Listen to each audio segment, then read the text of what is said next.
স্পেনে বসবাসরত এশিয়ান দেশগুলোর মধ্যে সাংস্কৃতিক পরিমণ্ডল সুদৃঢ় করার প্রত্যয় নিয়ে বার্সেলোনায় সম্পন্ন হয়েছে নবম এশিয়ান ফেস্টিভ্যাল 2010।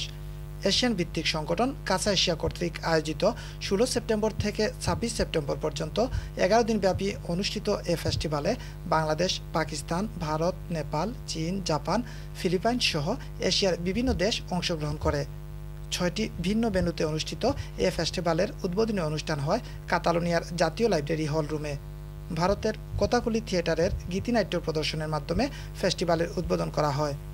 এশিয়ান দেশগুলোর মধ্যে সাংস্কৃতিক ঐক্যতা বৃদ্ধির জন্য প্রতিবছর এশিয়ান ফেস্টিভ্যাল আয়োজনের কথা বললেন কাঁচা এশিয়া সংগঠনের পরিচালক।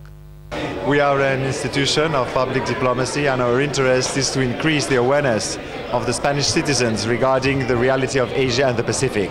We have very interesting and powerful Asian communities with us, the Pakistani community, the Bangladeshi community, and we are also integrating them in our festival so that we can rejoice together and celebrate this very beautiful festival. 26 September সমাপনী দিনে স্থানীয় মাকবা স্কয়ারে 7টি মঞ্চ স্থাপন করা হয়, যেখানে দিনব্যাপী এশিয়ার দেশগুলোর সাংস্কৃতিক পরিবেশনা মুগ্ধ করে সমাগত দর্শক শ্রোতাদের।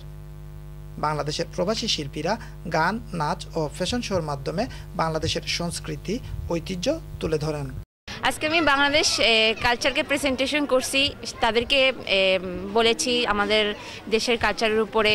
আজকের এই এশিয়ান ফেস্টিভ্যালে এশিয়ান মেলা আমাদের যে শিশুমণিরা আছে, ছোট ছোট বাচ্চারা আছে, যারা এখানে জন্ম হয়েছে, যারা বাংলাদেশ থেকে জন্ম হয়ে এখানে আসছে, তাদের পোশাক পরিবেশনের মাধ্যমে আমাদের কালচারটাকে তুলে ধরতে পেরেছি।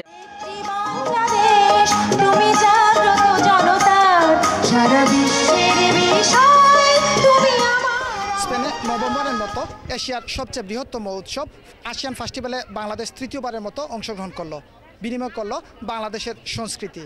এ ধারা অব্যাহত থাকবে এমন প্রত্যাশা সকলের। স্পেনের বার্সেলোনা থেকে শাহাদুল সুহেদ, চ্যানেল আই।